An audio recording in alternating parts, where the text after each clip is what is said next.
Sebelum saya mulai, saya mau menyampaikan selamat tahun baru buat kita semua. Yang lama sudah berlalu, yang baru sudah datang. Haleluya. Salam bagi kalian semuanya. Senang berjumpa lagi. 1 minggu, tapi bilangannya 1 tahun. Iya. Terasa lama sekali, saudara. Walaupun di dalam liburan ini kita pergi ke tempat-tempat tertentu, tapi terasa lama untuk kita bisa berjumpa seperti ini. Saya tahu mengapa itu terjadi, karena rasa lapar dan haus.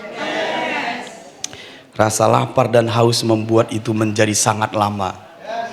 Tapi kalau kita tidak lapar dan haus, ya kita merasa bahwa itu terlalu lama. Sangat terlalu lama atau sangat cepat? Ya, baiklah, itu pun jadi. Baik, luar biasa. Saya mulai saja, saudara. Beri fokus. Ini menjadi pesan saya di awal tahun. Dan bagi kita, untuk kita bisa melanjutkan di hari-hari yang luar biasa ke depan. Ini tahun festival iman. Celebration of faith. Di mana ada iman, teruskan. Di situ ada Tuhan. Di mana ada iman, teruskan. Di situ ada rohnya. Dan di mana ada iman, di situ ada kuasanya. Makanya orang yang hidup dalam iman gak mungkin sama, saudara. Dia akan mengalami pekerjaan roh yang, that's good, berlimpah-limpah. Itu namanya nyambung. Nyambungkah kita? Bisa 20 menit? Markus pasal yang kedua, ayat 1 sampai 12. Boleh ditampilkan dengan cepat. Kemudian sesudah lewat beberapa hari, waktu Yesus datang lagi ke Kapernaum, tersiarlah kabar bahwa ia ada di rumah. Maka datanglah orang-orang berkerumun sehingga tidak ada lagi tempat. Bahkan di muka pintu pun tidak. Sementara ia memberitakan firman kepada mereka. Ada orang-orang datang membawa kepadanya seorang lumpuh. Digotong oleh 4 orang. Tetapi mereka tidak dapat membawanya kepadanya karena orang banyak itu. Lalu mereka membuka atap yang di atasnya. Sesudah terbuka, mereka menurunkan tilam tempat orang lumpuh itu terbaring. Ketika Yesus melihat iman mereka, berkatalah ia kepada orang lumpuh itu, "Hai anakku, dosamu sudah diampuni." Tetapi di situ ada juga duduk beberapa ahli Taurat. Mereka berpikir dalam hatinya, "Mengapa orang ini berkata begitu? Ia menghujat Allah. Siapa yang dapat mengampuni dosa selain daripada Allah sendiri?" Tetapi Yesus segera mengetahui dalam hatinya bahwa mereka berpikir demikian. Lalu ia berkata kepada mereka, "Mengapa kamu berpikir begitu dalam hatimu? Manakah lebih mudah mengatakan kepada orang lumpuh ini, 'Dosamu sudah diampuni,' atau mengatakan, 'Bangunlah, angkatlah tilammu dan berjalanlah'? Tetapi supaya kamu tahu bahwa di dunia ini Anak Manusia berkuasa mengampuni dosa." Berkatalah ia kepada orang lumpuh itu, "Kepadamu kukatakan, bangunlah, angkatlah tempat tidurmu dan pulanglah ke rumahmu." Dan orang itu pun bangun, segera mengangkat tempat tidurnya dan pergi keluar di hadapan orang-orang itu, sehingga mereka semua takjub lalu memuliakan Allah. Katanya, "Yang begini belum pernah kita lihat." Saya ingin membahas beberapa ayat saja sebagai penekanan. Kita lihat di ayat yang pertama. Di ayat yang pertama, saudara, di situ ada kalimat, "Ia ada di rumah." Dapatkah kalimat itu? Kalau kalimat itu berkata ia ada di rumah, apakah ia ada di rumah sampai saat ini? Ini bukan kejadian 2000 tahun yang lalu. Ini kejadian juga saat ini. Mengapa? Karena ia selalu ada di rumah. Firman Tuhan berkata, "Jika 2 atau 3 orang berkumpul dalam namaku, Aku ada di tengah-tengah mereka. Berarti dia juga ada di sini sekarang. Tidakkah kalian sadari? Berimankah kita di situ? Coba Matius 18 ayat 20 kita buka dengan cepat. Jadi Yesus ada di rumah bukan hanya 2000 tahun yang lalu. Juga sekarang di tempat kita ini. Karena demikian firman-Nya. Mari kita baca. Sebab di mana 2 atau 3 orang berkumpul dalam namaku. Kita berkumpul dalam nama siapa sekarang? Ya, dalam nama Yesus. Kita beriman kepada pribadi yang sama. Namanya Yesus. Lanjutkan. Di situ aku ada. Di tengah-tengah mereka. Jadi dia juga ada di rumah sekarang. Dia ada bersama kita sekarang. Jadi kejadian 2000 tahun yang lalu terjadi juga sekarang. Terjadi juga saat kita bertemu, berkumpul dalam namanya. Bukankah ini indah, saudara? Coba kalau iman kita begitu. Kita renungkan dalam-dalam firman ini. Karena kita orang benar hidup oleh iman. Semua yang difirmankannya bagi kita ya dan amin. Berarti apa? Kalau dia berkata seperti itu, kita harus berkata ya dan amin. Makanya dia ada di sini. Jadi kalimat yang penting bagi kita, ia ada di rumah sekarang. Yang kedua, saya ingin kita melihat kalimat yang berikut di ayat yang keduanya. Mari kita lihat di ayat yang keduanya. Di situ ada kalimat ia memberitakan firman. Apakah ia yang memberitakan firman? Maksudnya di sini adalah Yesus. Itu hanya 2000 tahun yang lalu? Tidak, karena dia berfirman juga, aku berfirman melalui orang-orang yang kuutus. Hamba-hambaku. Yang beriman katakan amin. Dari 2 kalimat ini mari kita renungkan. Semakin kuat enggak kejadian ini juga bisa terulang sekarang? Amin 2 kali dulu. Ada Yesus di tengah kita. Dan dia berfirman. Wow. Makanya ibadah orang percaya itu enggak biasa, saudara. Enggak dingin. Bagaimana dingin? Ada api di tengah kita. Ada Yesus di tengah kita. Ada rohnya di tengah-tengah kita. Bayangkan dia berfirman. Bisa gak kalian bayangkan kalau Yesus berfirman? Apa yang dia firmankan itu harus jadi. Itu luar biasa, saudara. Nah, jadi kalimat yang kedua, ia memberitakan firman. Jadi dia tidak hanya di rumah, tapi dia juga berfirman. Apa yang ketiga? Kita lihat ayat yang ketiga dan keempat. Ini yang ketiga. Coba kita lihat ayat yang ketiga. Perhatikan di situ. Ada orang-orang datang membawa kepadanya seorang lumpuh. Digotong oleh 4 orang. Ayat yang keempat. Tetapi mereka tidak dapat membawanya kepadanya karena orang banyak itu. Lalu mereka membuka atap yang di atasnya. Sesudah terbuka mereka menurunkan tilam tempat orang lumpuh itu terbaring. Saya berpikir waktu saya membaca firman ini untuk kita. Mengapa mereka begitu? Dari mana idenya? Itu bukan rumah mereka. Dari mana ide itu? Dari mana tindakan itu? Dan yang mengherankan, Yesus setuju. Pertanyaan saya yang kedua, bagaimana orang lain? Mengapa tidak seperti itu? Mengapa biasa-biasa?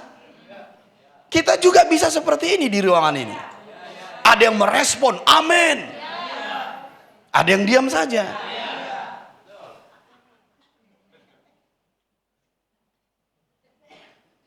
Oke, baik.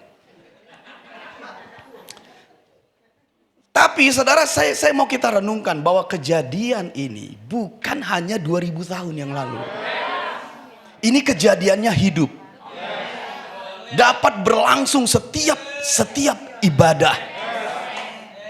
Karena Yesus ada di rumah. Dia tetap memberitakan firman. Pertanyaannya, mengapa orang-orang ini bisa begitu, yang lain biasa saja? Apakah cuman mereka yang memerlukan Tuhan? Coba dulu renungkan. Apakah cuman dia yang lumpuh? Baca kitab Injil, saudara. Banyak orang lumpuh, banyak orang buta, banyak orang sakit, banyak orang yang memerlukan pertolongan. Tapi mengapa hanya mereka yang seperti itu?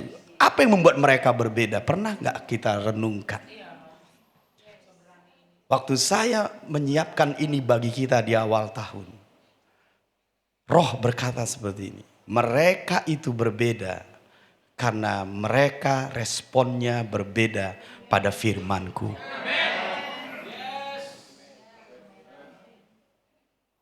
Mereka begitu karena responnya kepada firman-Ku. Dari mana saya tahu?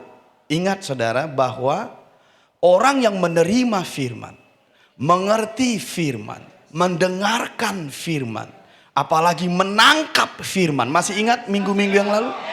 Maka imannya bangkit. Yesus melihat iman mereka. Ayat yang kelima, coba munculkan ayat yang kelima. Ketika Yesus melihat iman mereka, iman itu bangkit oleh firman. Jadi mereka itu berbeda dari yang lain karena responnya kepada firman. Roma 10:17, mari tampilkan. Roma 10:17. Jadi iman timbul dari pendengaran, kan? Coba lihat di situ, iman timbul, iman bangkit, iman kelihatan dari pendengaran dan pendengaran oleh firman Kristus. Jadi kita yang di ruangan ini, yang seratusan ini, dibedakan dari responmu pada firman. Apakah kau mendengarkan? Apakah kau menangkap? Apakah kau mengerti? Itu akan membuat imanmu muncul. Dan ingat tadi statement kita, kalau iman bangkit, Yesus ada di sana. Roh Allah ada di sana. Kuasa Allah ada di sana. Amin dengan panjang dulu. Dan itu bisa terjadi di setiap pertemuan-pertemuan ibadah kita. Saya percayalah kita yang ada di ruangan ini pasti memerlukan Tuhan. Pasti memiliki pengharapan. Jangan tidak memiliki pengharapan ya. Skeptis, pesimis, tidak memerlukan Tuhan, biasa, familiar. Di akhir khotbah, saudara, saya akan menyampaikan pada kalian, kalau sikap begitu kurang baik. Tapi aku nggak memerlukan apa-apa lagi, Papa. Aku udah cukup A, cukup B, cukup C, cukup D. Engkau akan melihat, sekalipun engkau merasa cukup A, cukup B, cukup C, cukup D, engkau perlu juga mengalami kuasa Tuhan. Di akhir saya akan menyebutkan. Jadi saudara, kalau kita mau datang beribadah seperti ini, penting untuk memiliki pengharapan. Penting untuk memiliki hati, aku memerlukan Tuhan. Yang menjadi permasalahan, kita nggak memerlukan Tuhan. Maka datangnya biasa. Atau kita berpikir, nggak mungkin Tuhan menjamahku, skeptis. Aku tidak mungkin bisa Tuhan memenuhi pengharapanku, dia pesimis. Makanya hadirnya biasa saja. Responnya juga akan biasa saja. Gak boleh saudara. Bisa paham? Ibadah itu sangat menggairahkan. Kalau engkau selalu menjaga pengharapanmu. Engkau selalu berkata, aku memerlukan Tuhan. Aku perlu banyak Tuhan. Pengharapanku besar. Dan hanya Tuhan yang bisa memenuhi itu. Kau akan datang gak biasa. Apalagi kau mengerti bahwa dia masih di rumah. Dia memberitakan firman. Aku perlu merespon firman-Nya.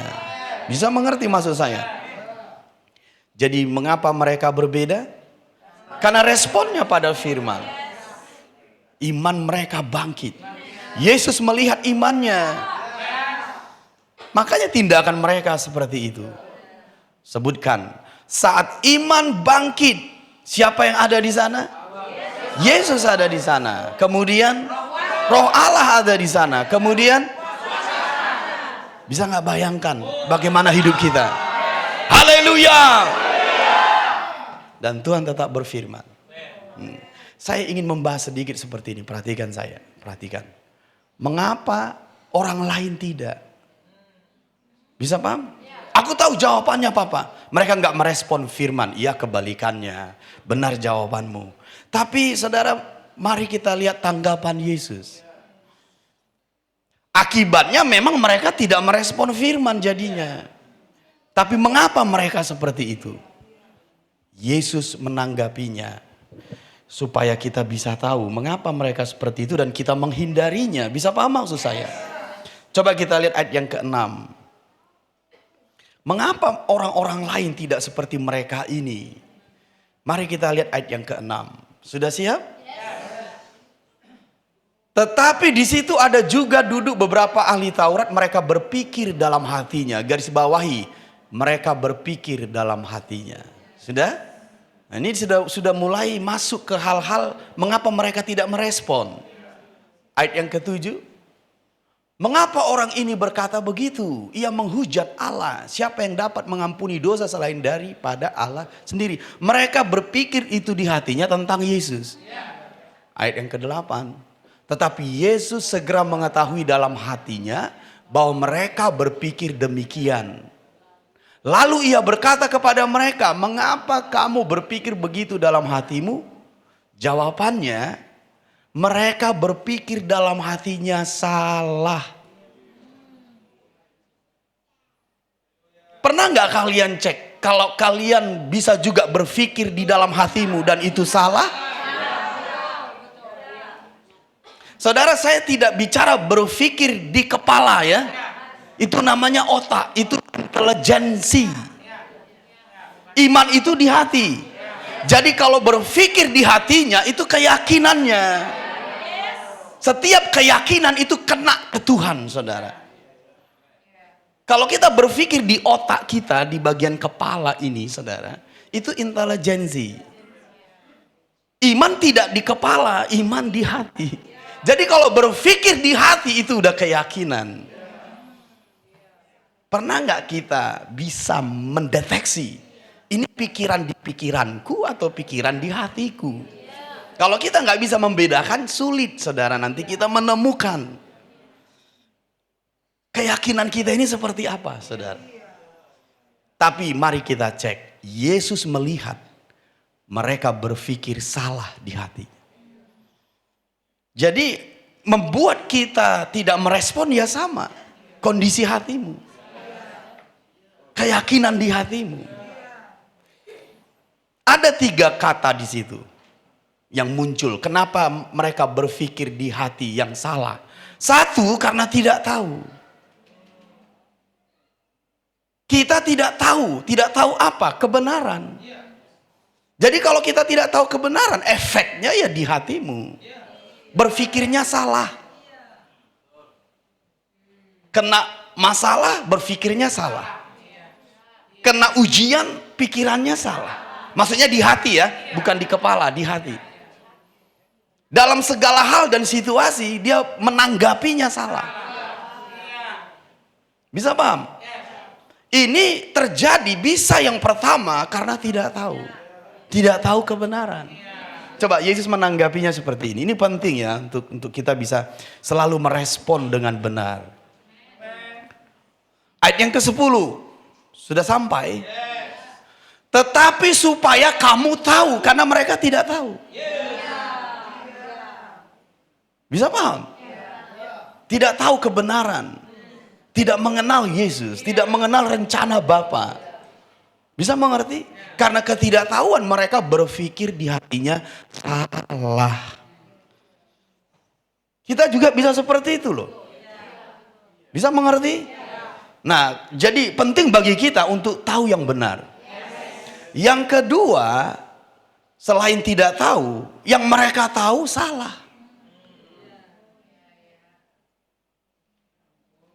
Bukan hanya tidak tahu, tapi yang mereka tahu itu salah. Ini bisa membuat seseorang berpikir di dalam hatinya salah. Ingat, kalau kita berpikir di hati kita, itu kontak ke Tuhan langsung. Karena itu area iman, saudara. Bukan area pikiran. Kalau udah menyangkut keyakinan, itu udah spiritual. Ingat, kalau iman kita bangkit, Yesus ada di sana. Roh Allah ada di sana. Sebaliknya juga bisa seperti yang itu. Apa itu? Kalau keyakinan kita salah, roh yang lain ada di situ. Ingat, Injil yang lain, roh yang lain, Yesus yang lain. Mereka berpikir di dalam hatinya itu opposite dengan Tuhan. Mengapa bisa seperti itu? Tidak tahu yang pertama. Yang kedua, mereka tahu yang salah. Nah, supaya kita bisa keluar dan lepas dari nomor 1 dan nomor 2 ini, ingat pesan saya, engkau harus tahu sumber yang benar. Maka engkau akan menerima apa yang benar. Sama seperti air yang mengalir. Itu sumbernya, kalau mata airnya jernih, pasti jernih alirannya. Jadi sebelum kita menerima apa yang benar, engkau harus ketemu dengan sumber yang benar. Masih ingat Kejadian pasal 3? Siapa yang memberitahukanmu kalau engkau telanjang?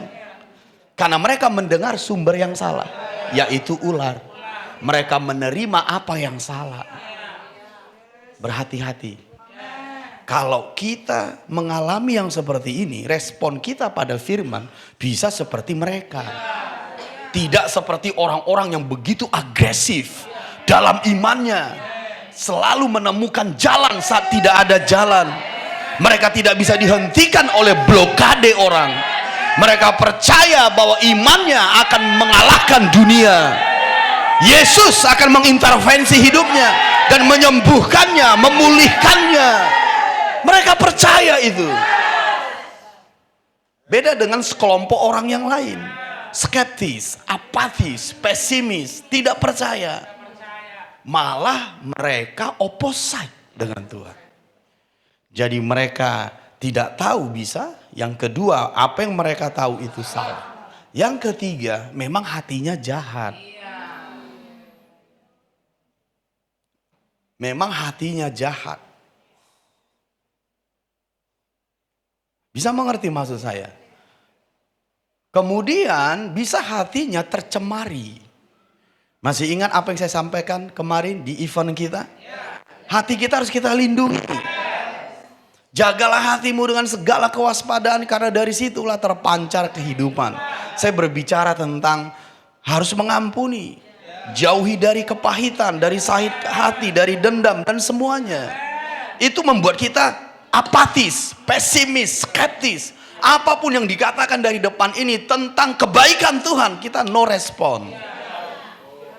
No respon. Mengapa no respon? Karena iman itu di hatimu. Yang membuat kita berkata ya dan amin itu dari hatimu. Jadi kalau di sini sudah bermasalah, bagaimana ya dan amin? Jaga hatimu dengan segala kewaspadaan. Selalu itu, tiap-tiap hari. Jaga hatimu. Ubah hatiku Tuhan.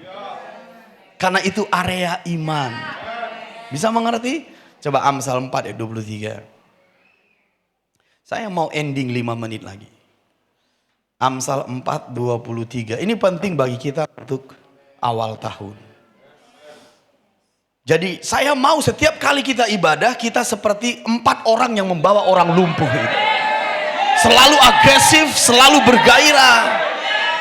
Dia percaya setiap kali datang ke ibadah, Tuhan ada di situ. Tuhan berfirman, aku hanya perlu memposisikan hatiku. Saat aku merespon, aku akan naik ke atas. Bisa mengerti? Aku akan naik. Tahu kalian arti naik? Aku berbeda dari yang lain. Itu arti naik. Aku naik, aku berbeda, aku istimewa. Aku mengalami Tuhan. Itu arti naik. Kan kalau naik langsung kelihatan. Jadi kalian ini langsung kelihatan itu kapasitas rohnya, posisi rohaninya, pertumbuhannya, karena dia naik. Model hidupnya naik dia itu. Makanya kelihatan. Jadi kalau kita mau di atas rata-rata, ditentukan respon kita pada firman. Katakan amin dengan panjang. Haleluya. Bisa mengerti maksud saya? Coba kita lihat Amsal 4:23. Jagalah hatimu. Kita yang menjaganya. Dengan segala kewaspadaan. Bukan 1-2 kewaspadaan. Segala kewaspadaan. Karena dari situlah terpancar kehidupan. Dari mana kehidupan itu terpancar? Dari hatimu. Kehidupan itu apa? Rohmu. Roma 8 ayat 10. Tetapi jika Kristus, iya thank you ya, secepat ini saya suka. Tetapi jika Kristus ada di dalam kamu, maka tubuh memang mati karena dosa. Ayo kita baca kalimat berikutnya. Tetapi roh adalah kehidupan. Katakan roh adalah kehidupan. Dari mana kehidupan terpancar? Dari hatimu. Berarti yang terpancar, berarti di hatimu itu rohmu. Tempat imanmu. Jadi rohmu yang kau yang menjagainya. Sama seperti kau menjagai tubuhmu, menjagai pikiranmu, jagai juga dong hatimu. Karena di situ ada kehidupan. Selama kehidupan ini terjagai, respon kita akan selalu murni, selalu 100%, gairah kita selalu 100%, rasa lapar dan haus selalu 100%. Haleluya. Dan harapan saya buat kita di sini, saya mulai membayangkan bagaimana setiap kali kita pertemuan, ada saja yang di antara kalian ini yang melapor, aku disembuhkan, aku dipulihkan, aku naik ke atas. Wow, ini dahsyat sekali. Meledak di sini, meledak di sini, meledak di sini, meledak di sini, meledak di sini. Haleluya. Wow, wow, wow. Dan yang terakhir sesuai janji saya, siapapun kalian di ruangan ini, dengarin saya, wajib mengalami kuasa Tuhan. Dari mana saya tahu? Ayat berikutnya, Markus 2. Jadi kita tidak hanya mengalami Tuhan untuk kita, saudara. Tapi ini yang penting. Lihat ya, ayat 12, dan orang itu pun bangun, segera mengangkat tempat tidurnya dan pergi keluar di hadapan orang-orang itu, sehingga mereka semua takjub lalu memuliakan Allah. Jadi kepentingan kita mengalami kuasa Tuhan supaya nama Tuhan dimuliakan. Saya tidak maksud saya begini, saya tidak peduli kau perlu Tuhan atau tidak. Saya hanya berkata engkau perlu untuk kemuliaan Tuhan. Aku tidak memerlukan Tuhan untuk uangku sudah banyak. Engkau perlu tetap. Aku tidak perlu Tuhan untuk kesembuhanku, aku sehat-sehat saja. Engkau tetap perlu Tuhan. Keluargaku baik-baik, aku tidak perlu Tuhan. Engkau tetap perlu Tuhan. Karena untuk kemuliaan Tuhan. Semua kita perlu Tuhan. Semua kita menjaga pengharapannya, menjaga hatinya, menjaga imannya. Haleluya. Ingat, supaya nama Tuhan dimuliakan. Jadi wajib, bukan wajib, harus bagimu selalu berkata di ibadah, aku memerlukan Tuhan, aku memerlukan kuasa Tuhan. Tidak peduli aku sudah cukup, tidak peduli aku sehat, tidak peduli keluargaku sudah baik, engkau tetap perlu Tuhan supaya nama Tuhan dimuliakan. Haleluya. Haleluya. Jadi supaya kita mengalami Tuhan, engkau harus menjaga hatimu supaya responmu pada firman itu selalu seperti mereka. Imanmu bangkit. Saya rindu, saudara, setiap kali kita datang Kamis, datang Minggu, saya melihat roh yang berlimpah bekerja. Dan saya melihat orang-orang di kota ini datang. Saya mulai melihat Indonesia mulai kita tuai. Ingat saudara, mereka perlu Yesus. Mereka perlu apa yang kau miliki. Itu sebabnya ibadah kita ini perlu sekali, karena itu memuliakan Tuhan. Bisa paham? Angkat tangan ke sorga.